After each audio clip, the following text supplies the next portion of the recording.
Hello students, welcome to my channel vision Guru. So previous వీడియోలో 9th క్లాస్కి సంబంధించి first lesson మనము explanation అనేది ఫస్ట్ 3 స్టాంజర్స్కి చూసాం కదా. సో నెక్స్ట్ ఎక్స్ప్లెనేషన్ అనేది మనం ఈ వీడియోలో చూద్దాము. సో ఎవరైతే నా వీడియోని ఫస్ట్ టైం చూస్తున్నారో సో ప్లీజ్ నా ఛానల్ని వెంటనే సబ్స్క్రైబ్ చేసుకోండి, బెల్ ఐకాన్ని క్లిక్ చేయడం మాత్రం మర్చిపోవద్దు. So let's start our class.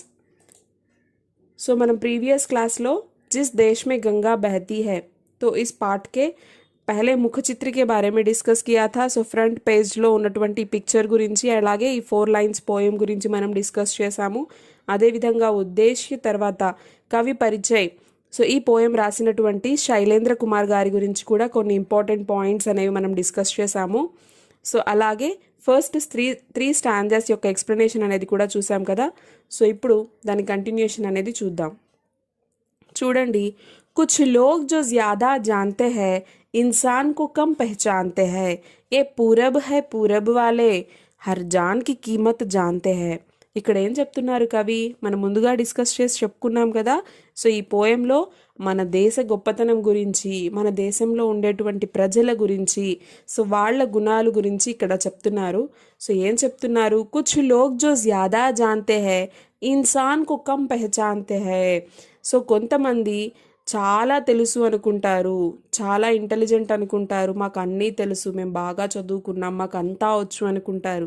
అలాంటి వాళ్ళు కూడా ఇన్సాన్కు కమ్ పెహచాన్తే హై, మనుషుల్ని గుర్తించడంలో వాళ్ళు చాలా తక్కువ సామర్థ్యాన్ని కలిగి ఉంటారు. అంటే ఏంటి? వాళ్ళకి ఎన్నో విషయాలు తెలుసు, ఎన్నెన్నో విషయాలకి సంబంధించినటువంటి జ్ఞానం వాళ్ళకు ఉంటుంది, కానీ ఎదుటి వ్యక్తిని వాళ్ళు గుర్తించలేరు. సో వాళ్ళకున్న ప్రాబ్లంని వాళ్ళు గుర్తించలేరు. ఏ పూరబ్ హై పూరబ్ వాలే హర్ జాన్ కి కీమత్ జాన్తే హై. కానీ ఏ పూరబ్ హై పూరబ్ వాలే, పూరబ్ అంటే ఏంటి? తూర్పు. సో పూరబ్ వాలే అని ఎందుకు అంటున్నారు ఇక్కడ? ఎందుకంటే మనము మ్యాప్లో చూసుకున్నట్లయితే మన కంట్రీ అనేది తూర్పు వైపున ఉండడం వల్ల, మనకి ఈస్ట్ సైడ్ ఉండడం వల్ల సో ఇక్కడ మనల్ని పూరబ్ వాలే అంటున్నాము, ఈస్ట్ ఇండియన్స్ అని కూడా అంటారు. సో ఇక్కడ ఉండేటువంటి మాకు మాత్రం హర్ జాన్కి కీమత్ జాన్తే హే, మాకు ప్రతి ప్రాణం విలువ తెలుసు, ప్రతి ఒక్క జీవి విలువ, ప్రతి ఒక్క ప్రాణం విలువ అనేది మాకు తెలుసు. మిల్జుల్ కే రహో और प्यार करो एक चीज़ यही तो रहती है हम उस देश के वासी है जिस देश में गंगा बहती है. చూడండి ఇక్కడ ఏం చెప్తున్నారు? మిల్ జుల్కే రహో और प्यार करो एक चीज़ यही तो रहती है. ఏం చెప్తున్నారు? మిల్ జుల్కే రహో, కలిసిమెలిసి ఉండండి. ప్యార్ కరో, ఒకరిని ఒకరు ప్రేమించండి, ప్రేమగా వ్యవహరించండి. ఏక్ చీజ్ యహీ తో రహతీ హై. సో మనకి ఎంత సంపాదించుకున్నాము, ఎంత కూడబెట్టుకున్నాము, ఇది కాదు చివరికి మిగిలేది. మన కోసం ఆలోచించే వాళ్ళు ఎంతమంది ఉన్నారు, మన కోసం తపన పడేవాళ్ళు మనవాళ్ళు అనేది ఎంతమంది ఉన్నారు అనేది మనకి ఇంపార్టెంట్. సో మనవాళ్ళు, మన కోసం ఆలోచించే వాళ్ళు ఉండాలి అంటే మనం ఎలా ఉండాలి? కలిసిమెలిసి ఉండాలి, ప్రతి ఒక్కరితో ప్రేమగా వ్యవహరించాలి. అప్పుడు మాత్రమే మనవాళ్ళు అనేవాళ్ళు నలుగురు మన వెనకుంటారు. एक चीज़ यही तो रहती है हम उस देश के वासी है जिस देश में गंगा बहती है. మేము అలాంటి వాళ్ళము. ఎలాంటి వాళ్ళము? అలాంటి ఒక దేశంలో, ఎలాంటి అంటే ఎలాంటి దేశంలో అయితే గంగా నది లాంటి ఒక పవిత్రమైనటువంటి నది ప్రవహిస్తూ ఉందో అలాంటి పవిత్రమైనటువంటి దేశంలో నివసిస్తున్న ప్రజలం మేం, భారతీయులము. जो जिससे मिला सीखा हमने गैरों को भी अपनाया हमने मतलब के लिए अंधे होकर रोटी को नहीं पूजा हमने. చూడండి ఇక్కడ ఏం చెప్తున్నారు కవి? జో జిస్సే మిలా సీఖా హమ్నే. సో ఎవరి దగ్గర నుంచి అయినా సరే ఏది దొరికితే దాన్ని మేము నేర్చుకున్నాము. అంటే ఏంటి? సో నేర్చుకోవడానికి చిన్న పెద్ద, వాళ్ళు వీళ్ళు అనే తేడా ఏం లేదు. మాకు తెలియంది ఎవరి దగ్గరైనా ఉంది అంటే దాన్ని నేర్చుకోవడానికి, దాన్ని స్వీకరించడానికి మేము ఎప్పుడూ రెడీగా ఉంటాము. సో అలాగే ఎవరినైనా మేము స్వీకరిస్తాము. గైరోంకో భీ అప్నాయా హమ్నే. గైర్ అంటే ఏంటి? పరాయి వాళ్ళు. పరాయి వాళ్ళని కూడా మేము స్వీకరించాము. మన వాళ్ళు, మా వాళ్ళుగా వాళ్ళని మేము దగ్గరికి తీసుకున్నాము. ఇప్పుడు మన కంట్రీని చూసుకున్నట్లయితే భారతదేశంలో కేవలం భారతీయులు మాత్రమే ఉంటున్నారా? కాదు, పక్క దేశాల నుంచి వచ్చిన వాళ్ళు ఎవరెవరో ఉంటారు. సో వాళ్ళు ఇక్కడికి వచ్చి సెటిల్ అయిపోయి ఉంటారు.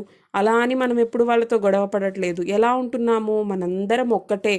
అని పరాయి వ్యక్తుల్ని కూడా మనము మనవాళ్ళుగా దగ్గరికి చేరదీసుకున్నాము. అలాగే వేరే వాళ్ళ దగ్గర నుంచి వచ్చినట్టు అంటే ఇతర కంట్రీస్ యొక్క లాంగ్వేజెస్ కానివ్వండి, వాళ్ళ కల్చర్ కానివ్వండి, అవి కూడా మనం స్వీకరించాము, నేర్చుకున్నాము. गैरों को भी अपनाया हमने, मतलब के लिए अंधे होकर रोटी को नहीं पूजा हमने. ఇక్కడ చూడండి, మతలబ్ కే లియే అంధే హోనా, మతలబ్ క్యా హై, స్వార్థీ హోనా. సో ఇక్కడ మేము స్వార్థంగా ఆలోచించలేదు, ఎప్పుడూ స్వార్థంగా ఆలోచించి రోటీ కో నహీ పూజా హమ్నే. రోటీ అంటే ఇక్కడ ఏంటంటే మీనింగ్ డబ్బు, డబ్బులకి ప్రాధాన్యత ఇచ్చి డబ్బుల కోసం మేము ఎప్పుడు స్వార్థంగా ఆలోచించలేదు. ఆ స్వార్థంతో కళ్ళు మూసుకొని పోయి మేమెప్పుడు కూడా డబ్బుకి ప్రాధాన్యత అనేది ఇవ్వలేదు అని చెప్తున్నారు. నెక్స్ట్ చూసినట్లయితే अब हम तो क्या सारी दुनिया से कहती है, हम उस देश के वासी है जिस देश में गंगा बहती है. సో ఇక్కడ చూడండి ఏం చెప్తున్నారు, अब हम तो क्या सारी दुनिया से कहती है. ఇప్పుడు మేమే కాదు, ఈ ప్రపంచం అంతా కూడా కలిసి పూర్తి ప్రపంచానికి తెలియజేస్తోంది. చూడండి ఏం చెప్తున్నారు, మేము కాదు, ఈ దేశ ప్రజలమే కాదు, మేమే కాదు, ఈ ప్రపంచం అంతా కూడా ఈ ప్రపంచానికి చెప్తోంది ఏమని, హమ్ ఉస్ దేశ్ కే వాసీ హై జిస్ దేశ్ మే గంగా బహతీ హై. మేము అలాంటి దేశ ప్రజలము, మేము భారతీయులము, గంగా నది లాంటి పవిత్రమైన నది ప్రవహిస్తున్నటువంటి ఎంతో పవిత్రమైనటువంటి భారతీయులము అని గర్వంగా మేమే కాదు, భారతీయులమే కాదు, ఈ ప్రపంచమే ప్రపంచానికి తెలియజేస్తోంది అని చెప్తున్నారు. నెక్స్ట్ మళ్ళీ ఇక్కడ ఫస్ట్ స్టాంజా అనేది రిపీట్ అయింది చూడండి. होंठों पे सच्चाई रहती है जहाँ दिल में सफाई रहती है, हम उस देश के वासी है जिस देश में गंगा बहती है. సో భారతీయులము మేము ఎప్పుడూ కూడా నిజాలే మాట్లాడతాము, మా పెదవులపైన ఎప్పుడూ సత్యవచనాలు ఉంటాయి.